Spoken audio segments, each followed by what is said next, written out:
Olá, obrigado pelo convite para participar do sétimo Fórum Big Data em Oncologia.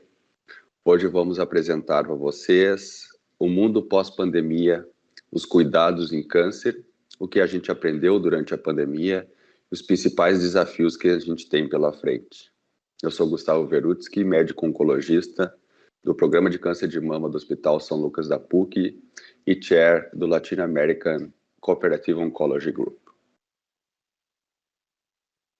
Esses são meus conflitos de interesse. Basicamente, eu participo de vários estudos clínicos em oncologia.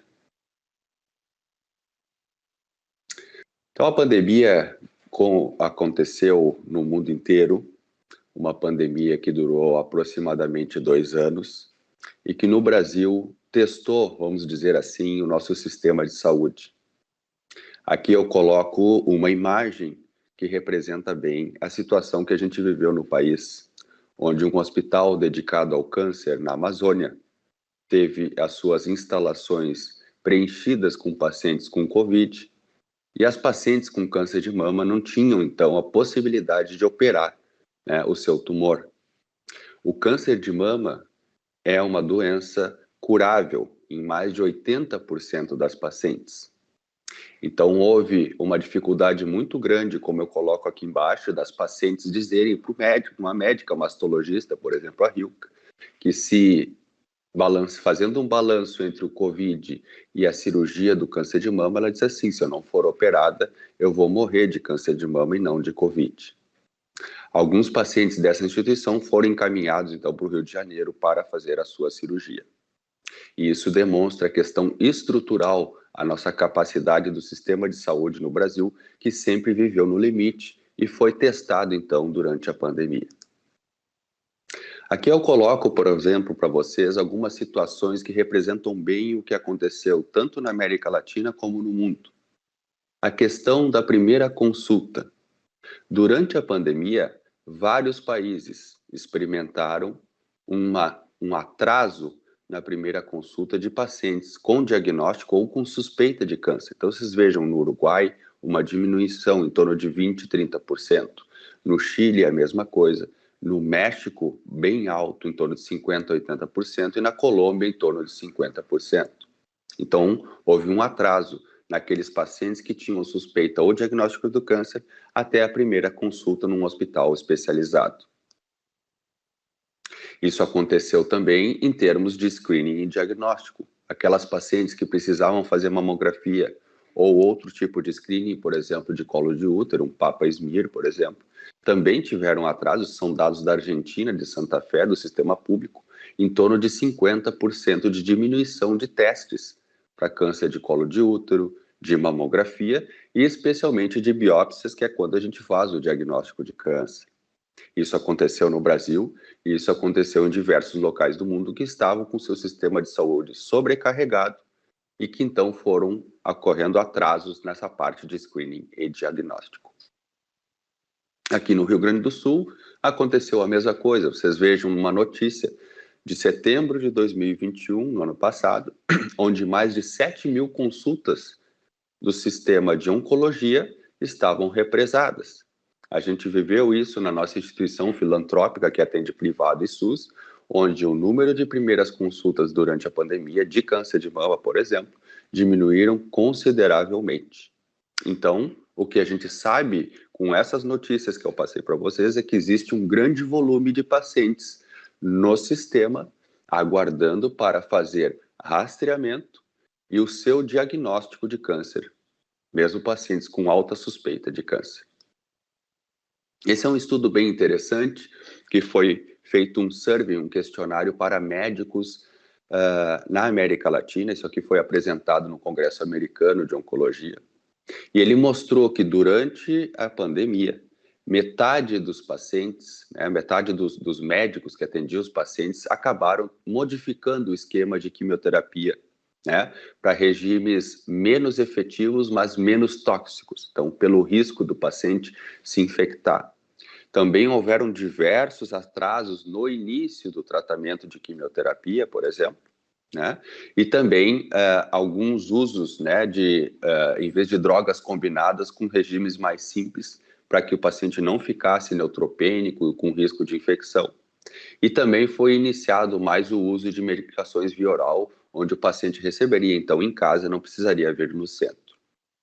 Então, vocês vejam que na América Latina, e isso aconteceu no mundo inteiro, houve uma modificação nos tratamentos para os pacientes oncológicos, às vezes não tão efetivos, mas mais seguros para os pacientes durante a pandemia. Isso certamente vai ter um impacto na sobrevida desses pacientes.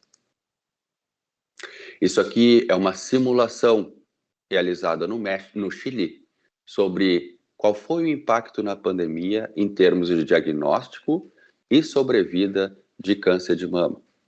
Vocês vejam que durante a pandemia houve uma diminuição de diagnóstico, né, de estágio clínico 1 inicial e um aumento, né, de diagnóstico de estágio clínico 3 ou 4, que são doenças mais avançadas.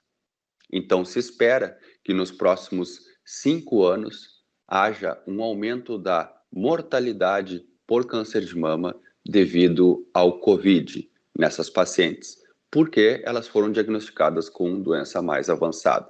Isso tem a ver com aquele atraso que eu mostrei para vocês no rastreamento, no diagnóstico. O que aconteceu no México, por exemplo, com pacientes com câncer de pulmão? Vários pacientes tiveram um atraso de mais de 7 dias, interrupções de tratamento. Os principais tipos de remédios que foram modificados, por exemplo, quimioterapia, porque deixava o paciente, né, neutropênico com risco de infecção, né? E a principal razão para fazer essas modificações para evitar a exposição dos pacientes, porque eles são mais idosos, pacientes com câncer, né, que fossem aos hospitais e que também se infectassem por Covid.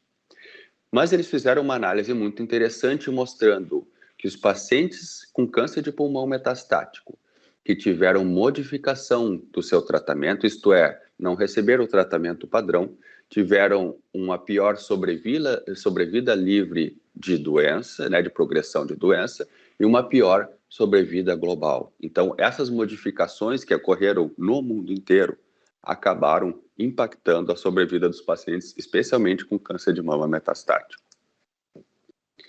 Na pesquisa clínica, aconteceu a mesma coisa.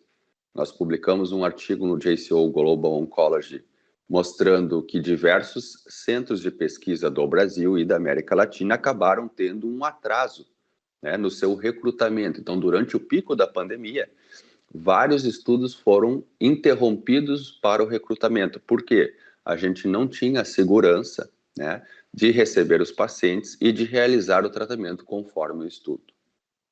Então, houve atrasos de tratamento, houve interrupção de recrutamento e também foi iniciado a implementação de novas tecnologias nesses estudos clínicos, como consultas por telemedicina, entregar a medicação em casa, coletar sangue dos pacientes em casa. E isso foi um ponto muito positivo da pandemia em termos da pesquisa clínica.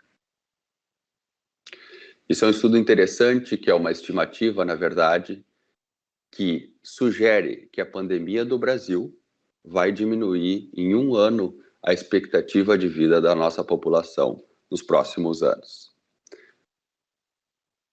Vocês vejam aqui que, devido a essa retenção de pacientes, atraso no diagnóstico, a gente vai ter pacientes com doença mais avançada.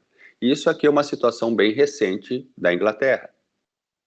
Então, a ideia que foi publicado aqui num jornal na BBC é que na Inglaterra eles estimam que em torno aí de 30 mil pacientes têm retenção e não chegaram no sistema, então pacientes com câncer, certo? Tanto para screening quanto para diagnóstico. E a ideia deles é que é necessário que as autoridades, os ministros, parem e pensem num plano de desenvolvimento para o sistema de saúde nos próximos 10 anos, que consiga trazer esses pacientes de forma mais rápida e fazer o seu diagnóstico e tratamento para que a gente não tenha uma piora da mortalidade desses pacientes. E isso também é importante para que se invista em novas tecnologias e equipamento, e eu diria para vocês, especialmente na detecção e no diagnóstico do câncer. Isso aqui foi publicado no The Lancet Oncology também durante esse tempo, onde existe uma demanda da sociedade civil inglesa, por exemplo, para que o governo, né, defina um ministro para uma mudança radical, né, num plano radical de desenvolvimento e suporte ao sistema de saúde para que traga esses pacientes retidos no sistema para o tratamento do câncer.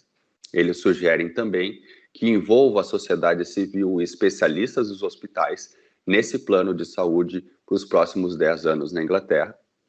E eles mostram que o sistema inglês, por exemplo, isso tem muita relação com o sistema brasileiro, ele tem um persistente subinvestimento e é burocrático, certo? E o que a pandemia mostrou no Brasil, na Inglaterra e em vários países é que eles amplificaram, né, a fraqueza do nosso sistema de saúde, especialmente em relação ao câncer. Então, esses dados aqui mostram para a gente que a gente tem que fazer uma mudança, né, de sistema para que a gente atenda bem os pacientes e que não viva sempre no limite do sistema. Então, essa é uma publicação bem interessante, que eu achei o título muito importante. Planejar, essa é uma publicação americana, então, planejar os cuidados do câncer na pós-pandemia, né? A ideia é que a gente voltar a ter o atendimento para esses pacientes, mas também de redesenhar o nosso sistema de saúde. Aqui existe, após a pandemia, uma oportunidade de modernizar o nosso sistema de saúde, tanto público quanto privado. A gente precisa implementar certamente novas tecnologias para os pacientes, por exemplo, navegação eletrônica dos pacientes. O fluxo do sistema do paciente com câncer, do diagnóstico ao tratamento, tem que ser, né, mais simples e eletrônico. A implementação de telemedicina para que os pacientes não viajem tanto tempo, a entrega de uma medicação em casa, implementação de tecnologias para que a gente saiba o volume de pacientes dentro da instituição. O paciente poder fazer, né, o registro na chegada e na saída de um hospital. Né? E especialmente investir em pesquisa clínica para que exista vários estudos abertos, onde esses pacientes que estão no sistema também possam entrar, porque a pesquisa clínica é uma grande oportunidade para eles. Então, nessa nova era, que é uma oportunidade de modernização dos sistemas de saúde no mundo, a implementação de novas tecnologias vai melhorar a qualidade, vai melhorar os desfechos dos pacientes e vai reduzir os custos. Se a gente olhar para os hospitais e instituições, tanto no Brasil quanto no mundo, a implementação de tecnologia é muito baixa comparado ao dia a dia que nós temos vários, né, apps, várias informações digitais que a gente trabalha no dia a dia. Então, a gente precisa de precision medicine, então, o tratamento certo para os pacientes certos, para a gente conseguir transformar isso no melhor tratamento, na experiência do paciente. O paciente não precisa vir na instituição 4, 5 vezes pegar exame e levar no outro especialista. Isso tem que ser feito de forma eletrônica, certo? E tudo tem que ser digitalizado. Os pacientes têm que saber que amanhã, às 9 horas da manhã, tem quimioterapia, numa mensagem no celular. Ele pode confirmar e assim por diante. O paciente tem que receber o diagnóstico num app ou em algum lugar, em vez de buscar no posto de saúde e depois ser encaminhado para um oncologista e esperar a consulta e chegar no oncologista. Então, todo o sistema de saúde, especialmente público, ele é burocrático e o fluxo do paciente é completamente complexo. E isso atrasa o diagnóstico dos pacientes. Então, a implementação de Digital Health é essencial para modernizar um sistema. E vocês vejam aqui que eu trouxe, né, uma experiência australiana em relação ao telehealth. Por que telemedicina é importante? Na Bélgica, que é um país pequeno, isso talvez não faça nenhuma diferença. Agora, num país como o Brasil continental, a implementação de telemedicina é essencial, tanto para consulta com especialistas, quanto para discussão de casos mais difíceis à distância. Então, existem especialistas que podem fazer consultoria, ou instituição de câncer, que podem fazer consultoria para pacientes que moram no interior e são atendidos no interior, certo? E pode ser implementado também Digital Pathology, que é a patologia digital, onde se faz o diagnóstico de maneira à distância. E vocês vejam aqui que a percepção dos pacientes em relação à implementação da telemedicina foi excelente. Tá? Então, isso aqui certamente chegou para ficar. E o sistema de saúde público, por exemplo, tem que se adaptar a isso. Então, vocês vejam aqui a questão do Digital Health, que eu estava dizendo para vocês, que é o futuro dos sistemas de saúde. Vocês vejam que os países mais desenvolvidos são aqueles que implementaram mais o Digital Health no seu sistema de saúde. Os países menos desenvolvidos, que é os que mais precisam, porque facilita a vida do paciente, acelera o tempo entre sintoma, diagnóstico e tratamento e diminui o custo do sistema, são os que menos investiram e que têm menos Digital Health desenvolvidos no seu sistema. Então, isso aqui é uma amostra clara do que a gente precisa fazer no futuro. E, por último, a Sociedade Americana de Oncologia Clínica, né, a principal sociedade no mundo de oncologia, escreveu um artigo bem interessante que sugere algumas atividades e ações que devem ser feitas agora na recuperação do tratamento do câncer após pandemia. Especialmente, por exemplo, com pesquisa clínica. Pesquisa clínica é uma excelente oportunidade dos pacientes brasileiros, porque vão receber o melhor tratamento no mínimo versus o melhor tratamento em uma medicação padrão, por exemplo. Então, a ideia aqui é que a gente tenha a possibilidade de incluir pacientes em pesquisa clínica, que se aumente o volume dos pacientes que são atendidos em hospitais na pesquisa clínica e que esses estudos sejam abertos, né? Eles tenham critérios de inclusão mais abertos e não tão restritos que são, né, às vezes dificulta a entrada dos pacientes no nosso dia a dia. Também diminuir a burocracia, porque na pesquisa existem burocracias regulatórias e administrativas que podem ser melhoradas para aumentar, acelerar o processo de iniciação dos projetos. Recrutar os pacientes, dar um suporte para os pacientes e, especialmente, eu diria, no Brasil, existia a possibilidade, né, de a gente ter público os estudos abertos para os pacientes acharem os seus estudos que possam entrar, ou um médico achar um estudo para o seu paciente. Tá?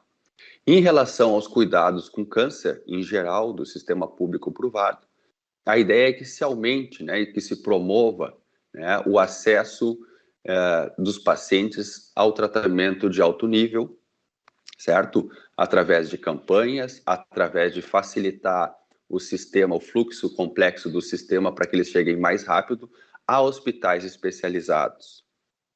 Também a questão de proteção do sistema de saúde em relação a infecções dos trabalhadores do sistema de saúde, né?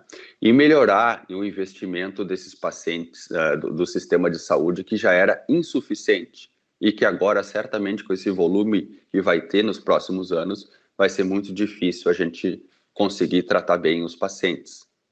A questão de recurso não é a principal. O sistema de saúde, especialmente o público, ele não consegue entender o que está acontecendo no dia a dia. Ele não tem métricas, ele não tem números, ele não tem um registro do tratamento dos pacientes de forma adequada. Por isso, quando eu digo que o sistema pode melhorar, não quer dizer que tenha que ser gastar mais dinheiro, e sim implementar tecnologia para que a gente saiba o que está acontecendo para os pacientes. Tá? E por último também, né, implementar a telemedicina, especialmente no Brasil, que é um país que necessita muito de tecnologia e os pacientes não precisam viajar 200, 300, 500 quilômetros para ser atendido num sistema de oncologia terciária. Muito obrigado.